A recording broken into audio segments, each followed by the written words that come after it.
नमस्कार दोस्तों, स्वागत है आपका हमारे चैनल त्रिनेत्र ज्ञान में। धनतेरस का पर्व आने में कुछ ही दिन बाकी है। धनतेरस का पर्व दिवाली से पहले मनाया जाता है। कार्तिक मास की कृष्ण पक्ष की त्रयोदशी तिथि को धनतेरस का त्यौहार मनाया जाता है। इस साल धनतेरस 13 नवंबर 2020 यानी शुक्रवार के दिन मनाया जाएगा। इस दिन धन के देव कुबेर, माँ लक्ष्मी, धनवंतरी और यमराज का पूजन किया जाता है। इस दिन सोना चांदी की कोई चीज़ या नए बर्तन खरीदने को अत्यंत शुभ माना जाता है। आइए जानते हैं इस दिन आपको क्या क्या खरीदना चाहिए। क्या खरीदने से माता लक्ष्मी, भगवान कुबेर की कृपा वर्ष भर आपके घर में बनी रहती है और आपके घर में हमेशा के लिए बरकत रहती है। सोना या चांदी के सिक्के। धनतेरस के दिन सोने या चांदी के सिक्के खरीदें। उस पर लक्ष्मी माता और गणेश जी का चित्र बना होना चाहिए। इस सिक्के पर दिवाली के दिन विधि पूर्वक पूजा करें और अपनी तिजोरी में रखें। यह आपको धन संपत्ति और फायदा दिलाएगा। धनिया। धनतेरस के दिन धनिया खरीदना बहुत ही शुभ माना जाता है। धनतेरस के दिन धनिया खरीदना काफ़ी महत्वपूर्ण है। इस दिवाली वाले दिन लक्ष्मी पूजन करते समय माता को अर्पित करें, फिर उसके कुछ दाने गमले में बो दें। उसमें यदि स्वस्थ पौधा निकला तो पूरे वर्ष आपकी आर्थिक स्थिति अच्छी रहेगी। पीतल। अगर सोना और चांदी दोनों ही लेना संभव नहीं है तो पीतल तीसरी सबसे अच्छी धातु मानी जाती है। धनतेरस पर पीतल की वस्तुएं घर में शुभता लेकर आती है। यदि कोई व्यक्ति सोना चांदी खरीदने का सामर्थ्य नहीं रखता है तो उसे पीतल का बर्तन या कोई भी चीज़ खरीदनी चाहिए, जिससे माता लक्ष्मी की कृपा पूरे वर्ष भर बनी रहती है। झाड़ू। कहा जाता है कि झाड़ू में माता लक्ष्मी का वास होता है। धनतेरस के दिन झाड़ू खरीदना यानी माता लक्ष्मी का घर में प्रवेश करना। दरअसल झाड़ू में हम घर की सफाई करते हैं और उसके घर नकारात्मक ऊर्जा को भगा देते हैं, इसलिए झाड़ू का महत्व बहुत ही शुभ माना जाता है। अगर आप धनतेरस के दिन झाड़ू खरीदते हैं तो आपके लिए पूरे वर्ष में बरसात होगी धन की। दोस्तों, हम आपको जानकारी के तौर पर बता दें, आपको धनतेरस के दिन कितने झाड़ू खरीदने हैं। 1 या 2 झाड़ू नहीं खरीदना चाहिए। धनतेरस के दिन आपको 3 झाड़ू खरीदना चाहिए। याद रखें, उन 3 झाड़ू या कोई भी झाड़ू हो, 2 झाड़ुओं को पास में नहीं रखना चाहिए। अगर आप घर में झाड़ुओं को पास रखते हैं तो नकारात्मक ऊर्जा पैदा होती है, जिसके कारण आपके घर में मौजूद लोगों पर मानसिक तनाव बना रहता है। मिट्टी। अगर आप सोना चांदी खरीदने की भी क्षमता नहीं रखते हैं तो निराश न हो। मिट्टी इन सबसे अधिक सस्ती और सबसे अधिक शुभ व पवित्र है, अतः आप मिट्टी की विधि प्रकार की चीज़ें लें। धनतेरस से लेकर दीपावली तक मिट्टी और टेराकोटा की कई सामग्री बाजार में उपलब्ध है।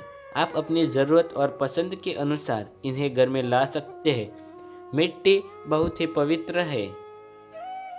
कहते हैं कि धनतेरस पर भगवान धनवंतरी की कृपा पाने के लिए कुबेर यंत्र और महालक्ष्मी यंत्र खरीदना बहुत ही आवश्यक है। मान्यता है कि ऐसा करने से जीवन में सुख समृद्धि के साथ वैभव आता है। श्री यंत्र को घर लाने या दुकान में रखने से हमारे घर की संपत्ति बढ़ती है। अगर आप अपने दुकान का व्यापार बढ़ाना चाहते हैं तो उस तिजोरी में श्री यंत्र को रखें। थोड़े ही दिनों में आपके व्यापार में फर्क पड़ेगा। दोस्तों, धनतेरस के दिन इन शुभ चीज़ों को खरीदने से माता लक्ष्मी और भगवान कुबेर आप पर अति प्रसन्न रहते हैं। अब आइए जानते हैं किन किन चीज़ों को आपको धनतेरस के दिन नहीं खरीदना चाहिए, क्योंकि इन चीज़ों को धनतेरस के दिन खरीदने से अशुभता आती है, हमारे घर में तंगी आ जाती है। धनतेरस के दिन लोहे की चीज़ें बिल्कुल भी न खरीदें। धनतेरस पर लोहे से बनी चीज़ें नहीं खरीदनी चाहिए। इस दिन लोहे से बनी चीज़ें घर पर लाने पर राहु ग्रह की अशुभ छाया पड़ जाता है।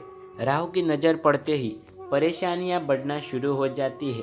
आपके घर में नई नई मुश्किलें खड़ी हो जाती है, जिसके कारण आप बहुत परेशान हो जाते हैं। तो दोस्तों, धनतेरस के दिन गलती से भी लोहे की खरीदारी न करें। धनतेरस के दिन कांच का सामान भी नहीं खरीदना चाहिए। कांच का सामान संबंधित भी राहु ग्रह से होता है, इसलिए धनतेरस के दिन कांच गलती से भी न खरीदें, क्योंकि कांच जब गिरकर टूट जाता है तो बहुत ही अशुभता मानी जाती है। इसलिए धनतेरस के दिन कांच का उपयोग न करें या फिर बाजार से कोई नया कांच ना लाएं। स्टील न खरीदे। धनतेरस पर बर्तन खरीदने की परंपरा काफ़ी समय से चली आ रही है। स्टील भी लोहा दूसरे रूप में मिलता है, इसलिए कहा जाता है कि स्टील के बर्तन धनतेरस के दिन नहीं खरीदने चाहिए। स्टील के बजाय कॉपर या ब्रॉन्ज के बर्तन खरीदने में घर में से नकारात्मक ऊर्जा चली जाती है और वर्ष भर आप बहुत ही खुशहाल रहते हैं। दोस्तों, जब आप धनतेरस के दिन नई झाड़ू खरीदते हैं तो उसका उपयोग आपको किस तरह करना है, उसका विधि उपयोग हम आपको बताएंगे। जब आप धनतेरस के दिन नई झाड़ू खरीदते हैं तो माता लक्ष्मी की पूजा उस पर ज़रूर करें। झाड़ू को माता लक्ष्मी का रूप माना जाता है। आपको झाड़ू कहाँ रखनी चाहिए, तो झाड़ू आपको हमेशा छुपा कर रखनी चाहिए, जहाँ आपकी नज़र बिल्कुल भी ना पड़े या बाहर से आए हुए मेहमान या फिर कोई व्यक्ति की नज़र न पड़े।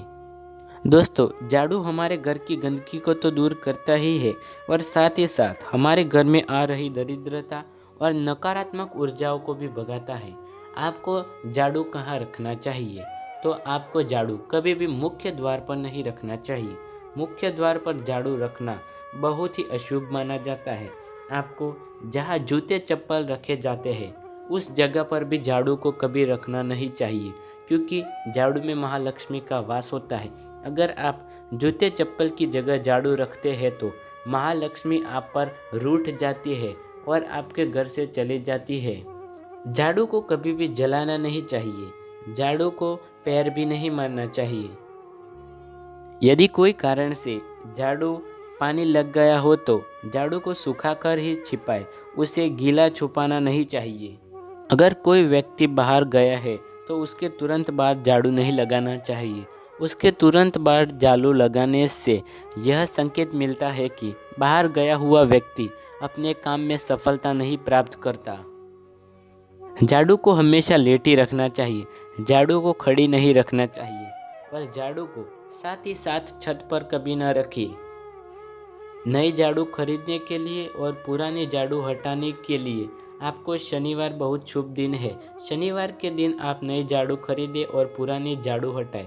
लेकिन शनिदेव का प्रकोप है आप पर, तो नई झाड़ू शनिवार के दिन न खरीदें। दोस्तों, यदि आप हमारे चैनल त्रिनेत्र ज्ञान में नए हैं तो चैनल को सब्सक्राइब करें, वीडियो को लाइक शेयर कमेंट अवश्य करें। नई वीडियो देखने के लिए धन्यवाद। आपको भी धनतेरस और दिवाली की शुभकामनाएं।